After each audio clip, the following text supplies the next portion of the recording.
രാജി എന്ന എൻ്റെ യൂട്യൂബ് ചാനലിലേക്ക് എല്ലാവർക്കും സ്വാഗതം. ഇത് നമ്മൾ ഉണ്ടാക്കുന്നത് ബീഫ് സ്റ്റേക്ക് ആണ്. അതിനായിട്ട് ബീഫ് കനം കുറച്ച് കട്ട് ചെയ്ത് വെച്ചത് നമ്മളിങ്ങനെ ഫോർക്ക് ഉപയോഗിച്ച് നന്നായിട്ട് ഹോൾ ഉണ്ടാക്കുന്നു. എന്നാൽ മാത്രമേ ഇതിനകത്ത് സോസും പെപ്പറും ഒക്കെ ഇതിൽ പിടിക്കത്തുള്ളൂ. ചെറിയ ചെറിയ ഹോൾസ് ഉണ്ടാക്കിയാൽ മാത്രമേ പിടിക്കത്തുള്ളൂ. ഇത് മാരിനേറ്റ് ചെയ്യാൻ വേണ്ടിയാണ് നമ്മൾ ഇങ്ങനെ ഹോൾസ് ഉണ്ടാക്കുന്നത്. സ്റ്റേക്ക് ഉണ്ടാക്കാനായിട്ട് നമ്മൾ ഇത്രയും ഇൻഗ്രീഡിയൻസ് ആണ് ഇവിടെ എടുത്തിരിക്കുന്നത്. ഓയില്, ബട്ടറ്, ഇഞ്ചി വെളുത്തുള്ളി പച്ചമുളക് പേസ്റ്റ്, സോസ്, സോയാ സോസ്, കുരുമുളക് പൊടി, പിന്നെ വേണ്ടവർക്ക് മല്ലിയില ഇതിനകത്ത് ചേർക്കാം. ഞാൻ ചേർത്തിട്ട് എടുക്കുന്നില്ല. ഇനി നമ്മൾ ഇത് സ്റ്റേക്ക് ഉണ്ടാക്കാൻ വേണ്ടി മാരിനേറ്റ് ചെയ്യുകയാണ് ബീഫ്. ഇനി നമ്മൾ ബീഫ് മാരിനേറ്റ് ചെയ്യാൻ വേണ്ടി ഇതെല്ലാം ചേർത്ത് കൊടുക്കുകയാണ്.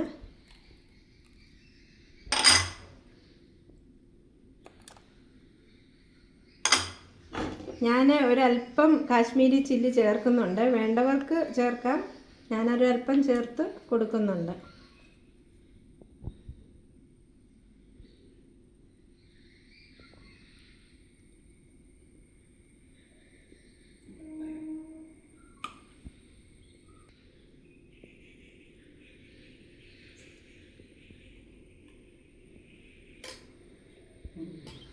വേണ്ടവർക്ക് അല്പം വിനാഗിരിയും കൂടെ ചേർക്കാം.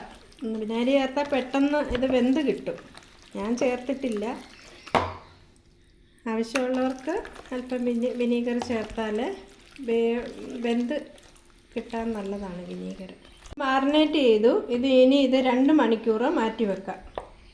ഈ എണ്ണ ചൂടായിട്ടുണ്ട്. നമ്മൾ ഇതിലേക്ക് ബട്ടർ ഇടുകയാണ്.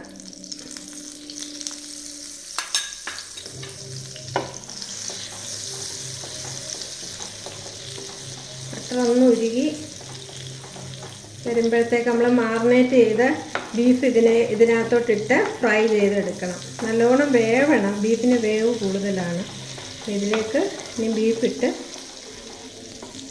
ആയിട്ട് മാറിനേറ്റ് ചെയ്ത് വെച്ച ബീഫ് ഓരോ പീസായിട്ട് ഇതിലേക്ക് ഇട്ട് കൊടുക്കുന്നു.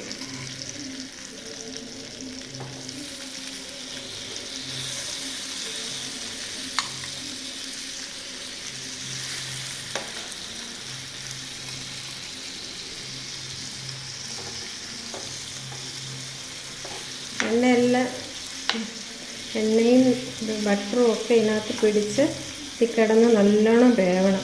ബീഫിന് നല്ല വേവുണ്ട്. നമ്മൾ സോസും പൊടികളും ഒക്കെ ചേർത്ത് നല്ല മണം വരുന്നുണ്ട്. അപ്പം നല്ലോണം നോക്കട്ടെ അവിടെ കിടന്ന്. ഇതിൻ്റെ സൈഡിലേക്ക് ഇനി നമ്മൾ വെളുത്തുള്ളി ഇങ്ങനെ ഇട്ട് കൊടുക്കണം. ഇട്ടിട്ടുണ്ട്. തിരിച്ചിട്ട് ഇങ്ങനെ കിടന്നൊന്ന് വേവട്ടെ നല്ലോണം.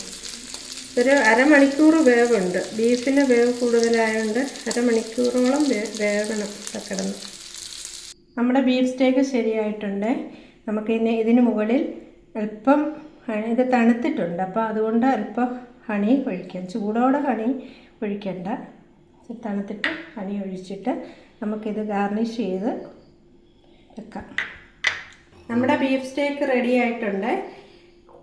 നല്ല സ്വാദിഷ്ടമായ നല്ല മണമുണ്ട്. സോസിൻ്റെയും ബട്ടറിൻ്റെയും എല്ലാം കൂടെ മണമുള്ള നല്ല മണവുമുണ്ട്, സ്വാദുമുണ്ട്. നമ്മൾ ഇത് ചാനൽ സബ്സ്ക്രൈബ് ചെയ്യുക, ലൈക്ക് ചെയ്യുക, ഷെയർ ചെയ്യുക.